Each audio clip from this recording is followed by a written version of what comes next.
네, CPPG 제1과목 개인정보의 이해. 앞서 말씀드렸듯이 1과목을 시작하시기 전에 네, 꼭 법령 먼저 보시고 오셨으면 좋겠어요. 그리고 그 앞에 제가 따로 법령에 있는 용어들을 쭉 정리해 놓은 게 있거든요. 그래서 용어를 꼭 보셨으면 좋겠어요. 그 어느 학문이나 학습을 하실 때 용어가 가장 중요한 것 같아요. 예를 들어서 저희가 물을 마시는 컵 있잖아요. 그게 왜 컵일까요? 생각해 보신 적 있으세요? 맨 처음 어느 누군가가 그걸 컵이라고 불렀으니까 컵이 된 거죠. 마찬가지로 법령에서 음, 제 손가락을 법령에서 용어 정의를 포크로 정의를 했어요. 그러면 앞으로 저는 손가락을 포크라고 불러야 되는 거예요. 그렇듯이 이 용어가 가장 중요한 것 같아요. 뭐 대충 뉘앙스만 그치 하고 넘어가지 마시고 한번 이렇게 꼭 읽어 보셨으면 좋겠어요. 그래서 1과목 출제 범위거든요. 그래서 저 같은 경우는 이게 아무래도 온라인상이다 보니까 시중에 나와 있는 뭐 교재나 아니면 시험 접수하고 제공하는 가이드북 같은 거를 참고를 할 수 없더라고요. 그래서 저는 제가 직접 이 출제 범위에 맞게 그 해설서 같은 거를 찾아가지고 자료를 만들었어요. 그렇기 때문에 네, 비영리 목적이면서 공개를 하지만 제 자료는 저작권이 있다는 점.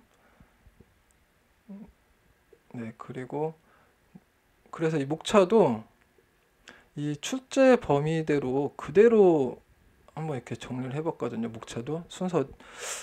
음, 그래서 각 장의 끝에는 약간 좀 유의해야 할 점을 약간 좀 정리를 해야 한다고 해야 되나? 그런 식으로 조금 정리를 해봤어요. 그리고 이 1-4 개인정보 특성 보이시죠? 여기 X가 하는 거는 이 부분은 제가 생략을 했어요.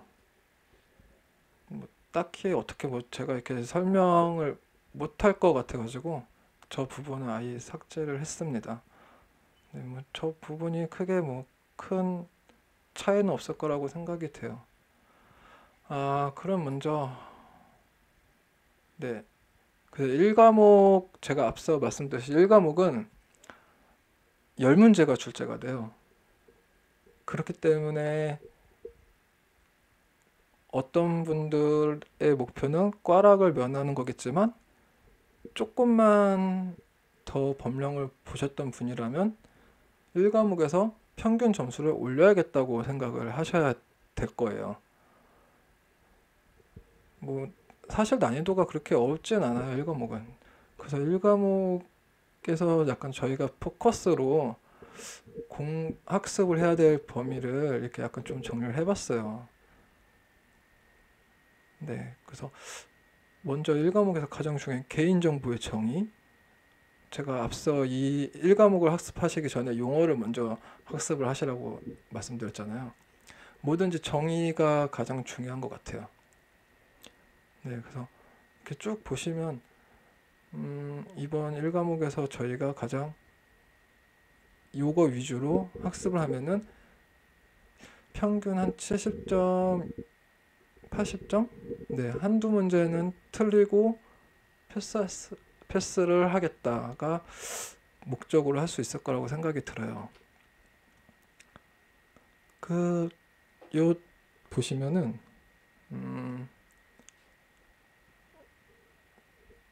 이 1과목이 끝나면 정의에 대해서 설명하실 수 있으실 거고 각 개인정보 유형, 종류, 그 침해 유형, 그리고 해외 개인정보 이 사실 좀 약간 비슷한데요.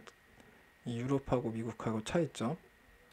그리고 세이프하버가 무엇인가, 그리고 이게 또 약간 좀 비슷하죠. 유럽의 GDPR, 이거에 대해서 약간 아실 수 있을 테고, 그리고 이 OECD 파란책은 굉장히 중요한데요. 이 1과목에서도 나올 수 있고 2과목에 나올 수도 있고, 뭐 좀 약간 좀 겹치는 부분이 없지 않아 있어요.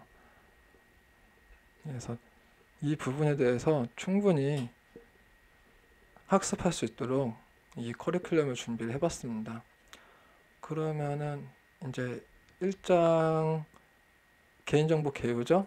네, 여기 개인정보 개요, 출제 범위, 개인정보 개요, 그 다음 개인정보 정의, 이렇게 했는데 시작해 보겠습니다.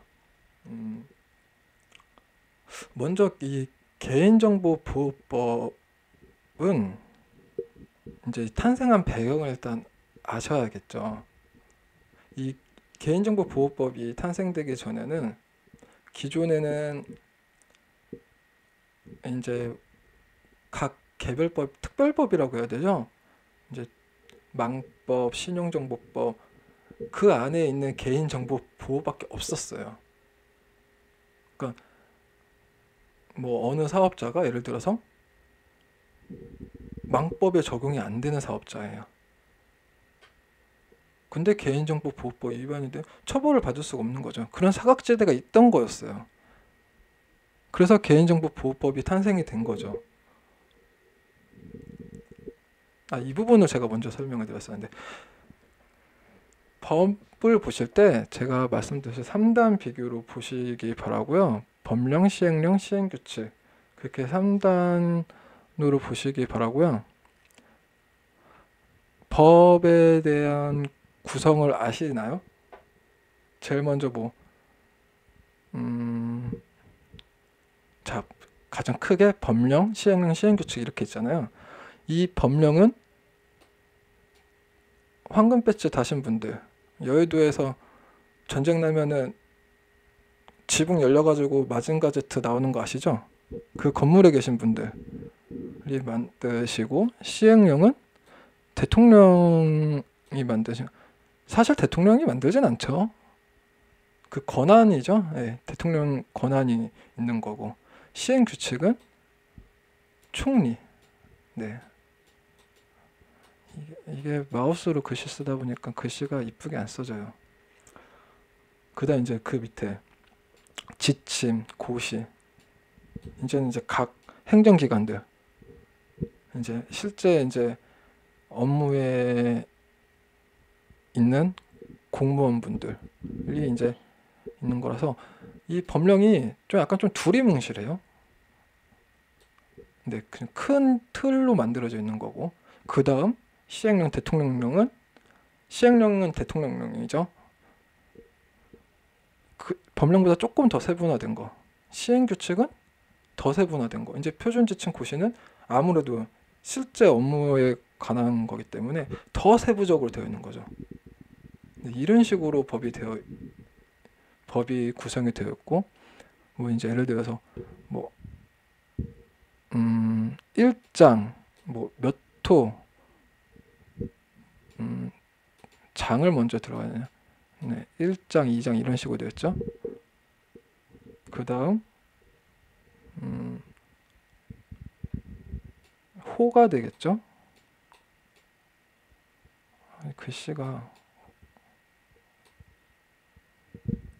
호 1장 1호, 제가 되네요. 죄송해요. 제, 그리고 호, 그 다음 구, 이런 식으로 되어 있어요.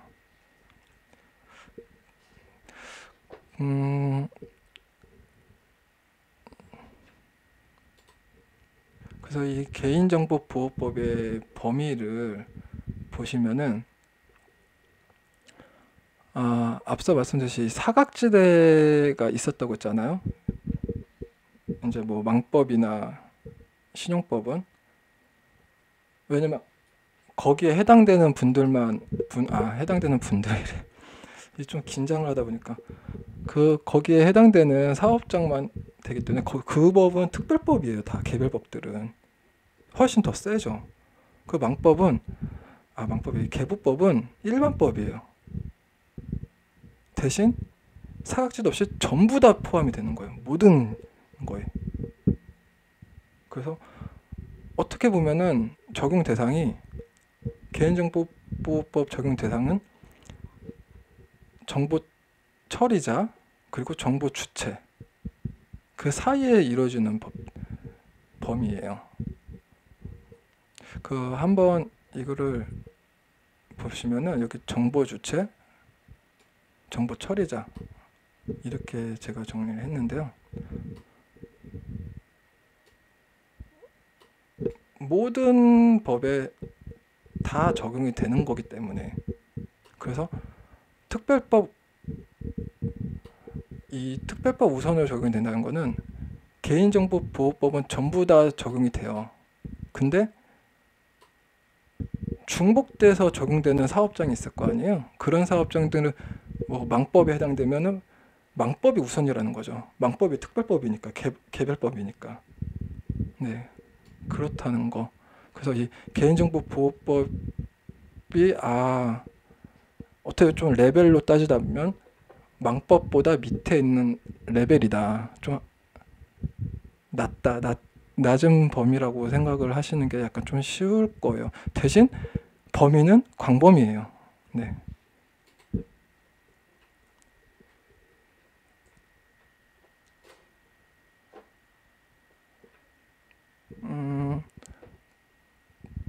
앞서 제가 다시 설명드렸듯이 사각지대가 없이 모든 사업장에 적용이 된다는 거.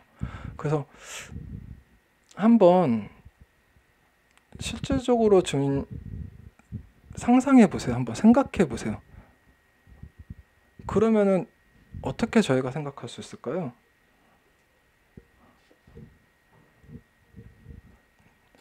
병원은 의료법에 들어가죠.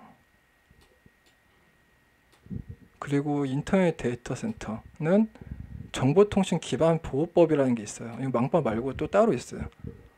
그러니까 인터넷 데이터 센터가 뭐냐면 카페24라고 할까요? 네, 비교를 하자면 그런 곳. 그리고 전자금융거래법은 증권사, 금융사가 되는 거죠. 이제 망법, 제가 쉽게 이렇게 망법이라고 부르는데 뭐 이제 인터넷 포털 사이트 아니면 뭐 N사의 카페죠. 되게 유명한 카페죠. 여기는 거래를 한다고 해서 이 전자금융거래법이 아니에요. 여기는 그냥 정보통신망법에 들어가요. 그리고 저희가 뭐 이제 뭐 요즘에는 뭐 인터넷 쇼핑이 잘 되어 있지만 그냥 뭐 쉽게 검색해서 저희가 뭐 예를 들어서 이렇게 어떤 물건을 살 수 있는 쇼핑몰들 다 망법에 해당이 돼요. 그 외에 준용사업자라고 있어요. 제가 빼먹었나 봐요. 준용사업자가 있는데 준용사업자가 뭐냐면은 사실 준용사업자는 그러니까 망법에 해당되는 게 보면은 정보통신 제공자라고 표현을 할 수가 있어요. 그럼 뒤쪽에 제가 좀 정리했는데 기간통신사가 있고요. 기간, 별정, 부가통신사가 있어요. 그런 이제 통신을 제공하는 업무를 하는 사업자들 있잖아요. 그 사업자들이 지금 다 망법에 들어가요. 근데 그 외에 준용사업자라고 해가지고 또 이제 준용사업자가 뭐냐면은 이거 암기하셔야 돼요. 여행사 그리고 숙박업, 호텔업 그리고 항공 운송사 뭐 그런 거죠. 대한항공 그런 거죠. 항공 운송사업자 그리고 학원 같은 교육업 학원 교습하는데 그런 곳 그리고 쇼핑몰 쇼핑몰 백화점 그런 것들요. 그리고 체인점 체인 사업자들 있잖아요. 그런 것들은 준용 사업자라고 해가지고 그런 것들도 망법에 해당이 돼요.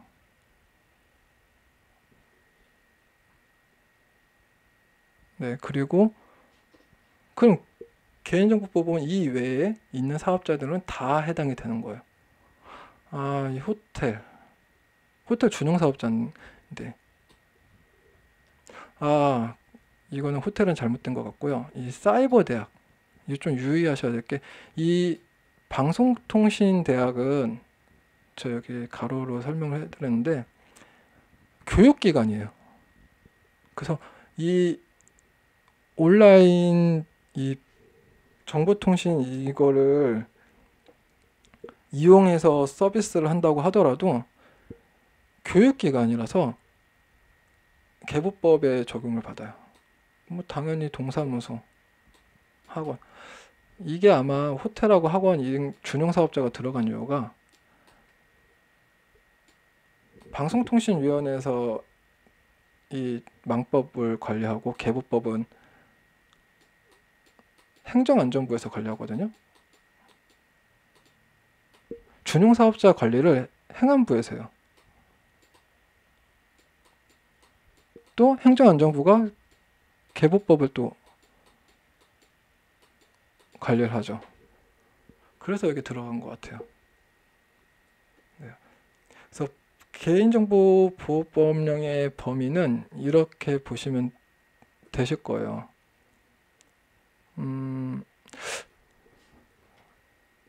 제가 방금 말씀드린 개인정보보호법의 범위가 전부 다 포함이 된다고 했어요. 그럼 비영리단체 있잖아요. 비영리 이렇게 뭐라고 해야 될까? 법인 사업자 중에서도 비영리 단체가 있잖아요. 적용이 될까요, 그러면? 개인정보보호법이? 생각해 보세요. 적용될까요? 적용돼요. 왜냐하면은 비영리단체, 쉽게 생각해 보세요. 비영리단체가 직원이 있어요, 없어요? 직원 있죠. 그 직원들은 매일 일을 하기 위해 출근을 하죠. 포커스가 뭐예요? 업무잖아요. 업무를 하는 거잖아요. 비영리단체도. 그쵸? 이 업무를 목적으로 하면은 다 해당이 되는 거예요. 제가 또 하나 또 비교를 하면은 친목회 있잖아요. 친목회. 뭐 친목 동호회 같은 거. 그럼 이 친목 동호회는 개인정보보호법에 해당이 될까요? 안 될까요? 이거는 이 1과목이 끝나면 제가 정확하게 답변을 드릴 건데, 엄밀하게 말하면은 반반이에요, 사실은. 해당이 될 수도 있고 해당이 안 되는 경우도 있어요. 근데 이 친목은 해당이 안 된다고 사실 보시면 돼요. 근데 엄연하게 보면은 사실은 반반이에요. 왜냐면은 이 친목회에도 사실은 개인정보 책임자가 있잖아요. 뭐 예를 들어서 어떻게 예를 들까요?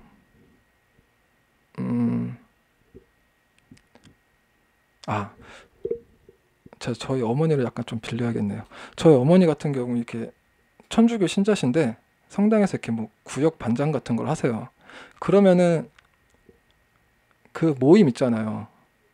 물론 이렇게 비영리 목적이고 친목인데 그 어머니가 이렇게 뭐 어떤 모임이 있으면 쭉 작성해가지고 뭐 회비도 걷고 뭐 그렇게 하세요. 그럼 이 경우는 저희 어머니가 관리 책임자가 되는 거예요.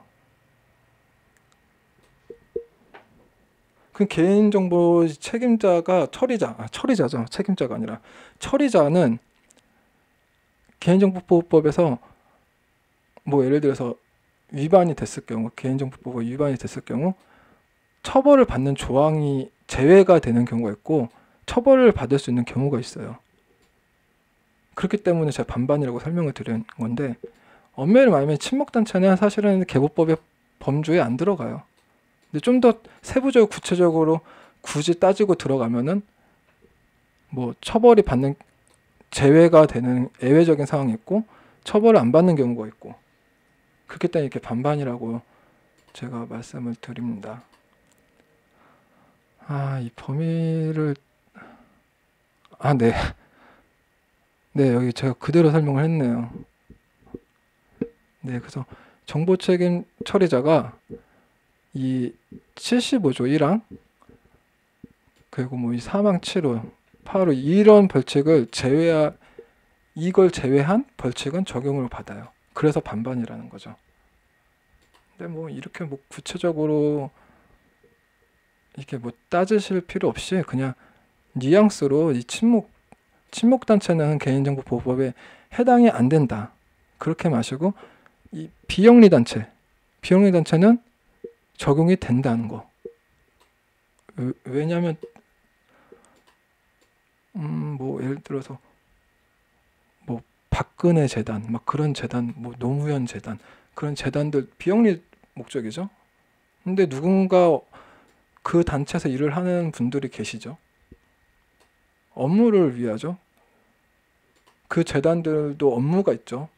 그 재단의 특성상 뭐 교육재단이면 교육을 하는 업무가 있고 업무예요, 업무. 업무를 하면은 이 개인정보보호법의 범주에 속한다는 거. 그래서 이 개인정보보호법의 구성을 보면은 뭐 총 9장 75개 조가 있는데 법령을 다 보셨죠? 보셨으니까 지금 이거 들으시는 건데 몇 조, 몇 항, 몇 호까지는 외우실 필요 없으세요. 그냥 이해만 하시면 돼요. 그리고 이렇게 자꾸 보시다 보면은 몇 조가 대충 뭐 어디 쪽에 있다는 거에 잡혀요. 이게 법령이 사실 법이 굉장히 뭐 이렇게 많은 법이 아니에요. 되게 작기 때문에 뭐 누구나 이렇게 조금만 보시면은 파악을 하실 수 있으실 거예요.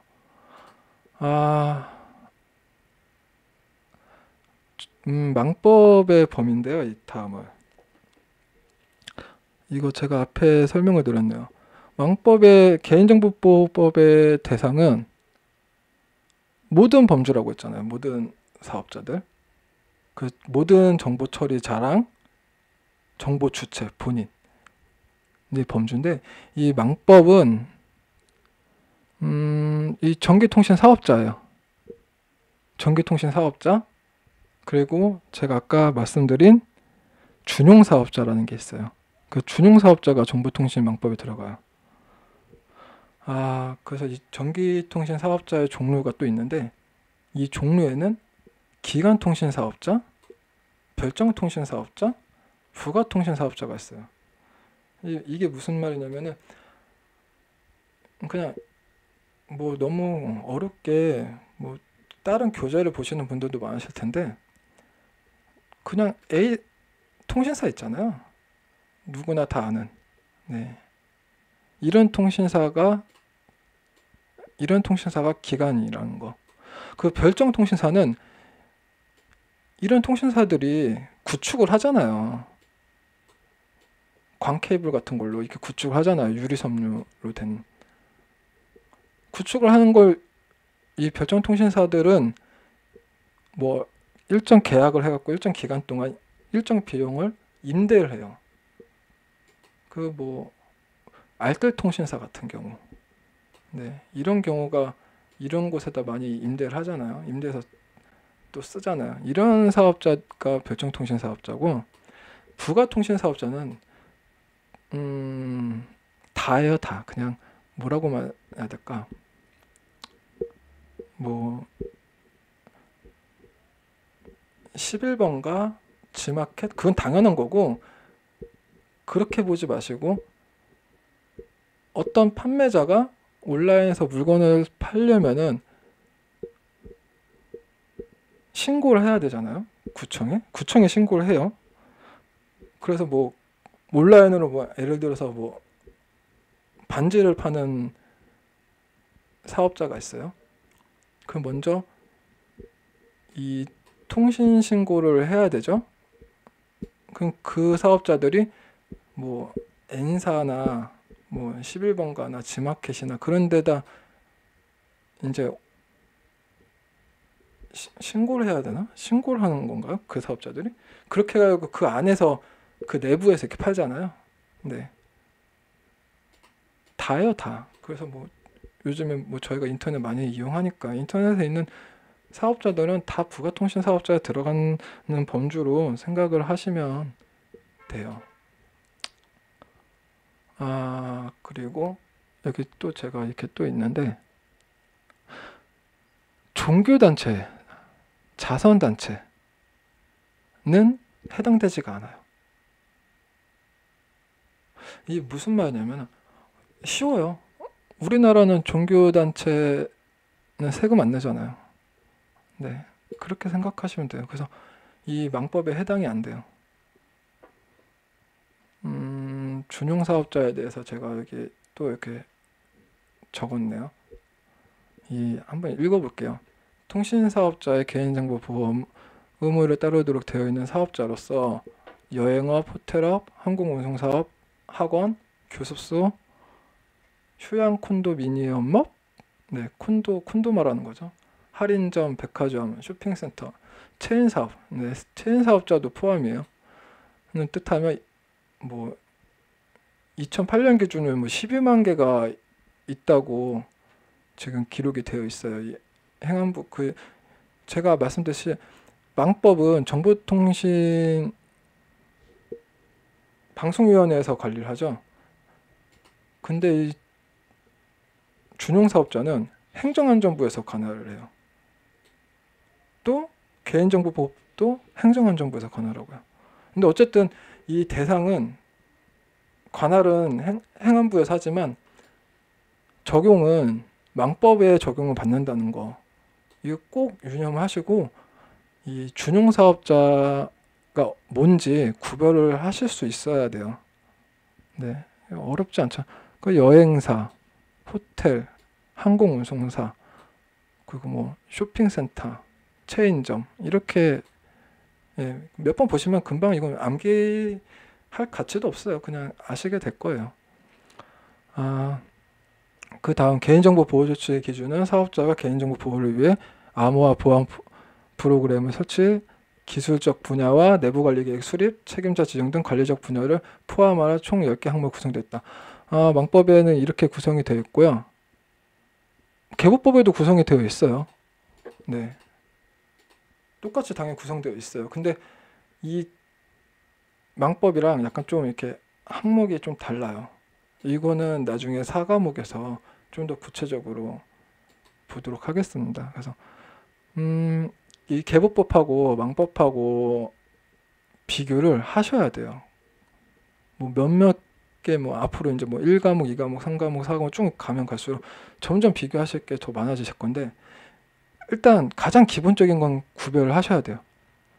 그래서 제가 늘 하는 말이 있는데 개보법에는 사총사가 있어요. 이 사총사를 기억을 하셔야 돼요.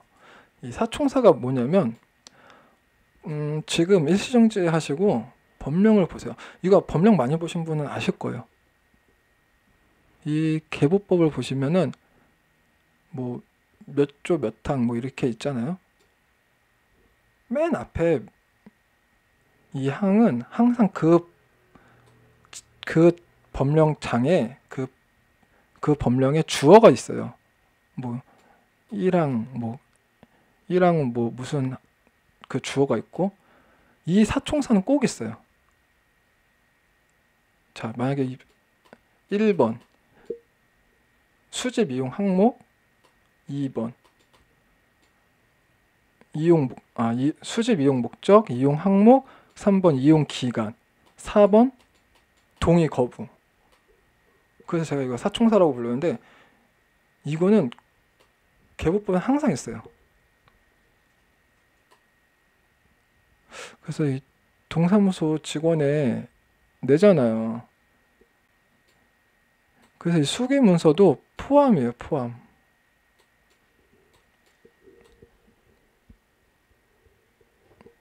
그 망법에는 수기 문서는 안 들어갔죠. 개인정보보호법, 개인정보에.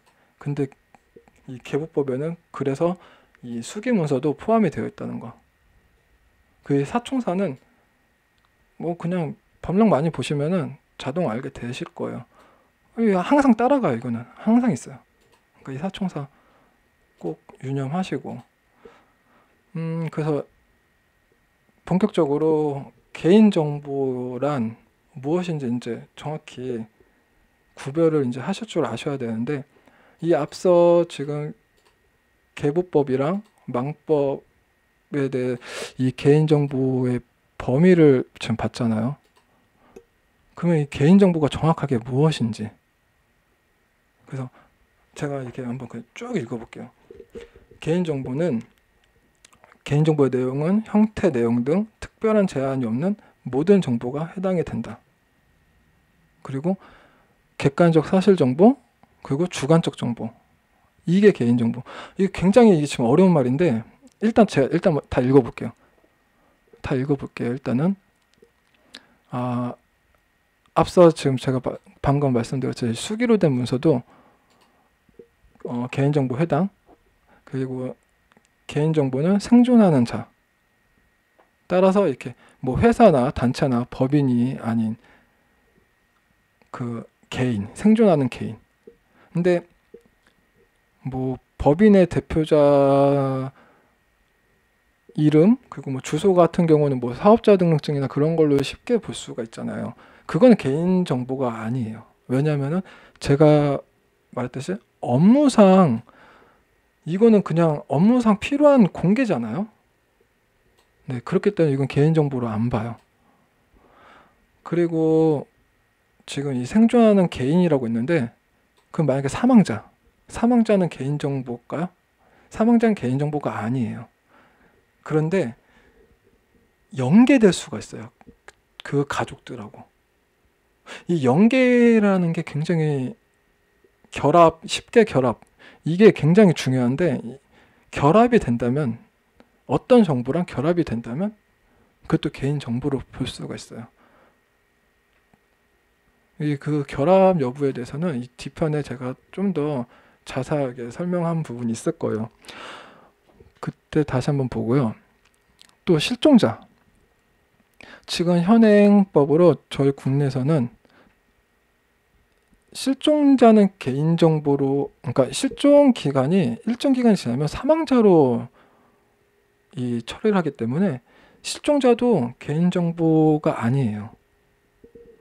그래서 제 생각에는 이 문구가 법령이 있기 때문에 유사한 사건이 약간 좀 생기면은 좀 많은 논란의 여지가 있을 것 같아요. 안타까운 일이 많이 발생할 수 있을 것 같긴 한데, 일단 지금 현재 범주에서 실종자는 일정 기간이 지나면은 사망자가 되기 때문에 사망자는 자연인이 아니죠. 그 생존하는 자연이 아니기 때문에 개인정보가 아니에요.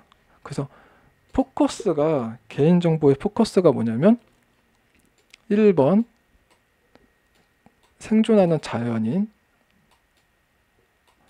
네, 이게 제가 알아보시겠어요? 제가 글을 못 쓰는 것도 있지만 이게 마우스로 쓰는 거라서. 네, 생존하는 자연인. 두 번째, 결합 여부. 자, 어느 정보랑 결합 여부에 따라 개인정보가 될 수가 있고 개인정보가 안 될 수도 있어요. 그 3번, 이 객관적 사실 정보. 객관적 사실 정보라는 거는 이미 뭐 이름이나 뭐 주소 이미 나와 있는 그런 객관적 말고 주관적 정보. 이게 굉장히 애매해요. 주관적 정보. 이 주관적 정보는 그러니까 의견, 타인의 견해, 평가. 그러니까 말 그대로 제3자 생각이에요. 생각도 포함되는 거예요. 자, 예를 들어서 제가 있어요. 본인이 있고 홍길동이 있어요. 어떻게 할까요? 제가 홍길동이 쟤는 홍길동 왜 이렇게 못생겼어? 쟤는 왜 저래? 그렇게 생각할 수 있죠. 이거를 저만 생각하면 되는데 제가 이걸 말을 해요. 누군가한테. 사실 이러면 굉장히 안 되는데 이렇게 말을 해요. 그러면 이거는 제 생각이 누군가에게 전달이 되잖아요. 그렇죠? 그럼 이 자체가 개인정보라는 거예요. 그래서 이 타인에 대한 견해, 이 평가, 이건 그냥 단순히 제 생각이잖아요. 실제로 홍길동이 굉장히 잘생겼을 수도 있어요. 근데 저는 이 사람이 못생겼다 할 수도 있는 거고, 아니면 너무 잘생겨서 배가 아파가지고 홍길동 못생겼어 하고 소문을 내요. 단순히 이 삼자의 평가죠. 단순히. 예. 근데 이 자체로 개인정보가 될 수 있다는 거. 근데 굉장히 이것도 많이 허점이라고 해야 되나? 좀 많이 구체적으로 정리가 안 되어 있어서 굉장히 위험할 수도 있죠. 어쨌든 이런 것도 개인정보라는 점. 그래서 이 개인정보가 무엇인지 꼭 구별하셔야 돼요.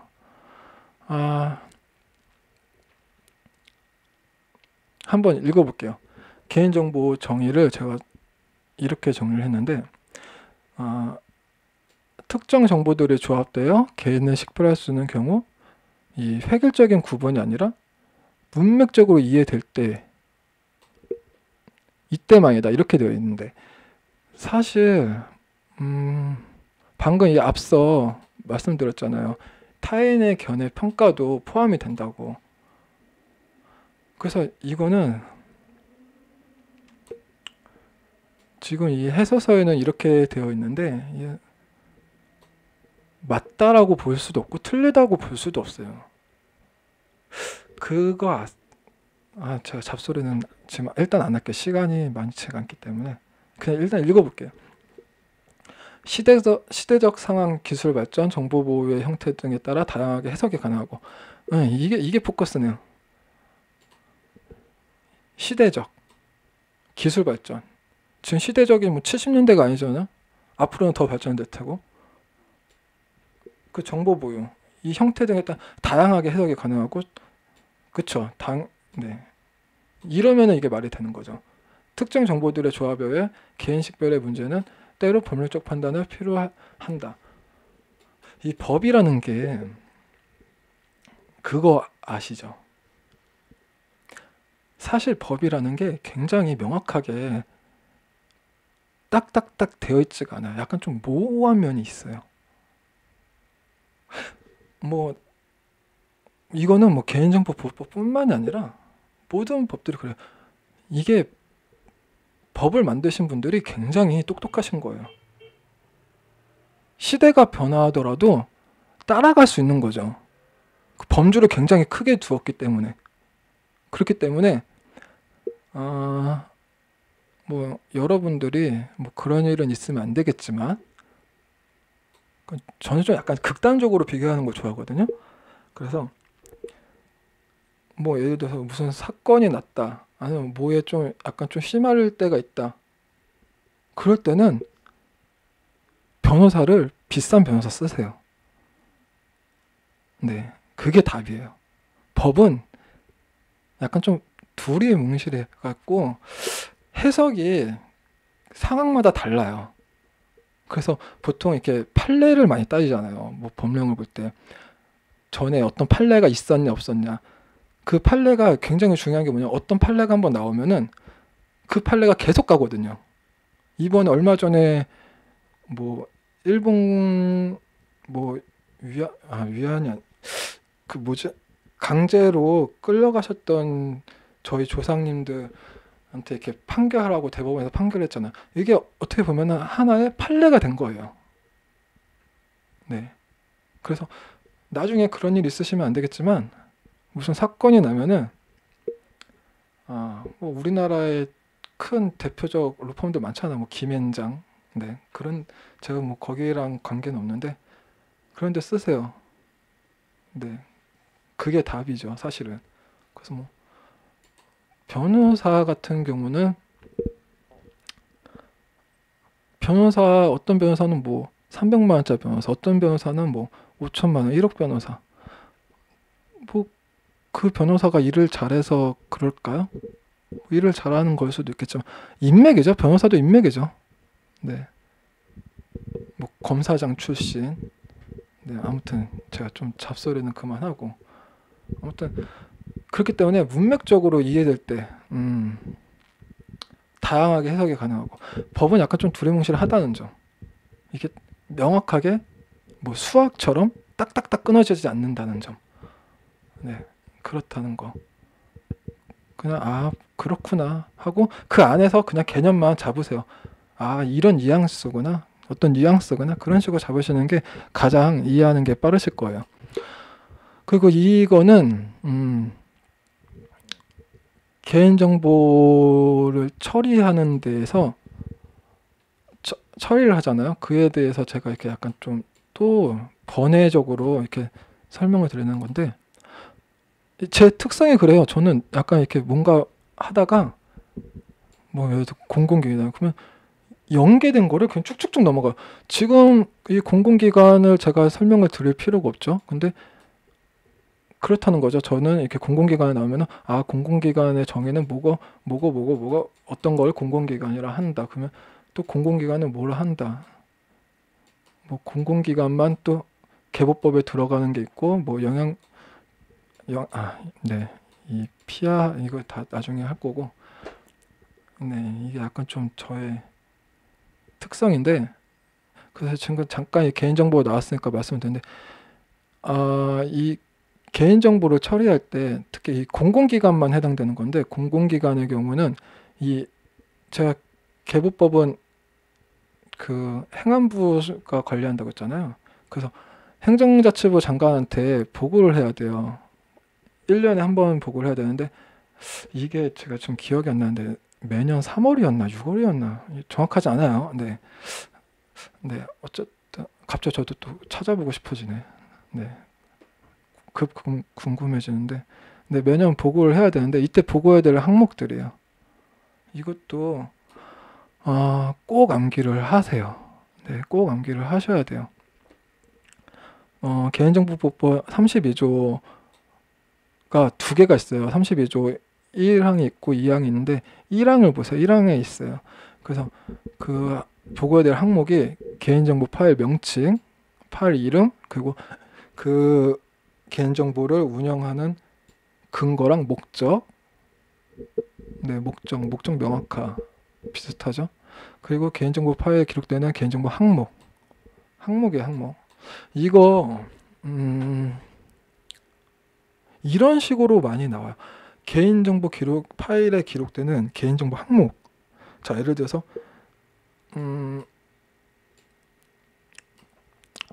이 수많은 문서들이 있겠죠. 그 문서 중에 어떤 한 장을 볼게요. 그냥 한 페이지를 보면은 뭐 이름, 주소가 있겠죠. 그럼 이 항목이 뭐 이름하고 주소 뭐 어떤 거를 수집한다고 보고를 해야 되는데 이 항목 수라고 들어가는 경우가 있어요. 뭐 이름, 전화번호, 주소 뭐 하나, 둘, 셋, 넷, 다, 여, 일곱, 뭐 8개, 뭐 8개 항목 이 수는 아니에요. 간혹 가다가 이런 문제로 보이는 경우가 많더라고요. 그래서 이 수는 아니에요. 그냥 항목이라는 거. 네. 그리고 개인정보 처리 방법. 처리 방법은 네, 이제 나중에 할게요. 그리고 보유 기간. 네, 이 정해져 있죠. 네, 외우셔야 되는데 일단은 6개월에 일단 이렇게 하시고 개인정보 통상적 방법적으로 제공하는 이게 뭐죠? 안 보이네? 제공하는 경우 제공받는 자. 개인정보를 통상적 반복적으로 제공하는 경우 제공받는 자. 이거 수탁자를 말하는 거네요. 네. 그래서 이렇게 항목을 이거 반드시 암기를 꼭 하셨으면 좋겠습니다. 제가 이거를 한 번 더 이렇게 만들었는데, 제가 개인정보의 정의에 대해서 아까 말씀을 드렸잖아요. 1번이 뭐였죠? 개인정보 정의? 기억하세요? 자연인이라고 했죠. 2번 쉽게 결합. 이 2번에 쉽게 결합인데, 자, 이 쉽게 결합이라는 게 이걸 말하는 거거든요. 굉장히 중요해요. 네, 반드시 이거는 꼭 아셔야 되는 거예요. 그 개인을 식별할 수 있는 것, 식별자 말하는 거죠. 인자. 그 개인을 접촉할 수 있는 것 많죠. 뭐 연락처도 있고,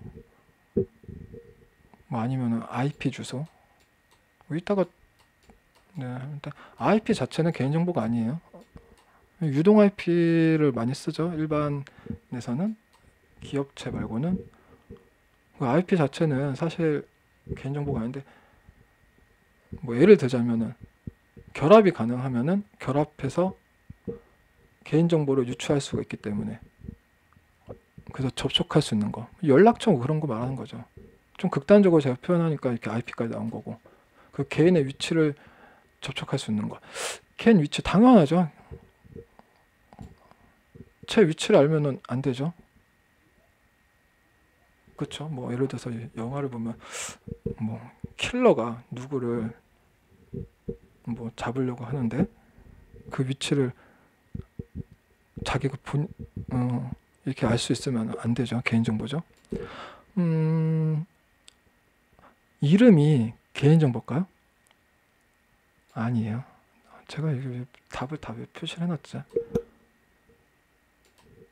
이름은 개인정보 아니에요. 지금 제 닉네임이 에릭인데, 이 에릭이라는 이름을 쓰는 사람이 저밖에 없을까요? 지구상에? 아니면 한국에? 아니면 이 서울에? 굉장히 많죠. 개인정보를 볼 수가 없어요. 그래서 결합하면은 개인정보가 될 수 있어요. 혈액형은요? 혈액형도 개인정보가 아니에요. 혈액형으로 누구를 찾을 수가 있을까요? 아니에요. 못 찾아요. 그래서 개인정보가 아니에요. 네. 제가 또 비슷하게 또 했는데, 이번에는 비식별한데, 여러분도 이거 비식별까지 다 보셔야 돼요. 네, 어쨌든 개인정보는 읽어볼게요. 먼저 개인정보 인정되기 위해서 특정 개인을 식별하거나 식별 가능해야 한다. 이게 가장 중요해요. 이게 가장 포커스예요. 사실은 식별 가능해야 돼요. 그래서 식별이 안 되면 개인정보가 아니에요. 그 비식별화 통계 처리할 때, 자, 통계적으로 변환되어진 개인을 식별할 수 있는 인자가 제거된 상태라면, 뭐 모자이크를 하든지 뭐 범주를 둔다든지 그러면은 개인정보가 아니라는 거죠. 그리고 이거는 비식별화 가이드를 보세요. 보시면은 이 비식별하는 방법이 쭉 있는데, 어느 한 기업 내에 뭐 예를 들어서 뭐 1층, 2층, 3층 뭐 이런 식으로 있어요. 1층에서는 이름을 가명 처리하고, 2층에서는 뭐라고 할까, 범주를 이렇게 따르게 비식별하고, 이러면은 될까요, 안 될까요? 이 기업 내 A라는 사람이 여기서는 뭐가 가려지고 여기서는 뭐가 가려지고, 전체적으로 유추하면은 조합이 되잖아요. 그래서 비식별할 때는 이 통일된 방법을 써야 돼요. 한 기업 내에서. 그래서 각 부서별로 상이하게 진행하면 안 되고, 일관성 있게 비식별해서 이렇게 결합, 아까 말씀드렸죠. 결합이 되면 안 돼요. 그리고 또 약간 이러면 또 안 되는데, 또 결합이라는 말이 사회 통념상이에요, 통념상. 뭐 예를 들어서 뭐 지금 현재는 많이 정보화 시대가 많이 발달해서 뭐 페이스북이나 뭐 인스타에서 뭐 이렇게 많이 유추할 수 있는데, 만약에 지금이 70년대라면, 물론 저는 70년대 사람이 아닙니다. 네. 근데 만약에 70년대로 결합이 할 수 있을까? 사회 통념상으로 불가능하죠. 그때라면. 근데 지금은 이름, 뭐 사진, 뭐 아이디만 있으면은, 그 사람 아이디만 알면은 어떻게든 뭐 유추해서 뭐 할 수가 있죠. 추측하고 이렇게 찾을 수가 있죠.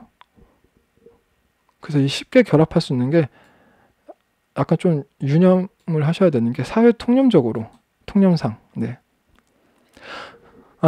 그리고 이 과목에 있을 거예요. 이 과목에 CCTV가 있는데, 영상물 처리법이 개보법에만 있어요. 이게 또 반드시 아셔야. 왜 개보법에만 있으니까 더 중요해요. 무조건 문제 꼭 나온다. 이것도 꼭 보셔야 되는데, 만약에 이거는 지금 그 얘기는 아닌데, CCTV에 이 영상물에 모습이 찍혔어요. 근데 흐릿해요. 이 CCTV 카메라가 오래됐나 봐요. 옛날 카메라라서 오래돼가지고 흐릿하게 나오는 거예요. 찍혔는데. 그러면 개인 정보가 아닐까? 아니에요. 말씀드렸듯이 식별 가능해야 돼요. 반드시 식별 가능해야 개인 정보. 그래서 비식별화를 하는 거예요. 그래서 통계를 할 때는. 그래서 흐릿하면 개인 정보가 아니다. 그리고 흐릿하지 않고 누구나 알아볼 수 있으면 당연히 개인 정보죠. 자, 이때는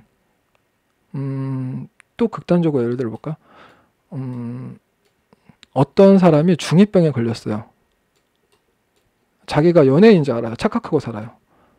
그리고 이 사람이 어디 가다가 이렇게 봤는데, 자기 앞에 뭐 어떤 건물 앞에 이 CCTV에 있는 걸 발견한 거예요. 그건 자기가 본인이 찍혔잖아요. 근데 본인은 여기 노출되는 게 싫은 거예요. 그러면 찾아가서 내 영상물 지워달라고 요구를 할 수가 있어요. 네. 그러면은 이 영상물 책임자는 삭제를 해야 되죠. 네. 이게 자꾸 이렇게 빠지면 안 되는데, 어쨌든 개인정보를 성명, 주민등록번호는 이제는 못 쓰니까, 네, 어쨌든 영상 등을 통해 개인을 알아볼 수 있는 정보라고만 규정하고 있다. 그렇다는 건 정보, 형식, 형태 등 특별한 제한이 없다는 거. 네, 제한 없죠. 그쵸? 지금까지 제가 이렇게 쭉 말씀드렸잖아요. 그래서 개인을 알아볼 수 없는 정보는 개인정보라고 볼 수 없다. 네. 이제 어디를 했냐면은, 지금 저희가 어떤 걸 학습하고 있는지는 아셔야 될 거잖아요. 이제 이 개인정보 개요의 약간 범주에 대해서 제가 설명드렸어요. 이제 1-1 시험 범위 안에 들어가는 거죠. 이제 1-1, 1-2 이렇게 해서 쭉 진행을 할 거예요. 이제 바로 여기로 넘어갔어야 되는데, 혹시나 갖고 이 개요 정의 이런 걸 제가 다시 설명을 드렸던 거예요. 이것만 해도 벌써 지금 1시간 가까이 됐네요. 그러면 여기서 잠깐만 쉬고, 네, 다시 진행하도록 하겠습니다.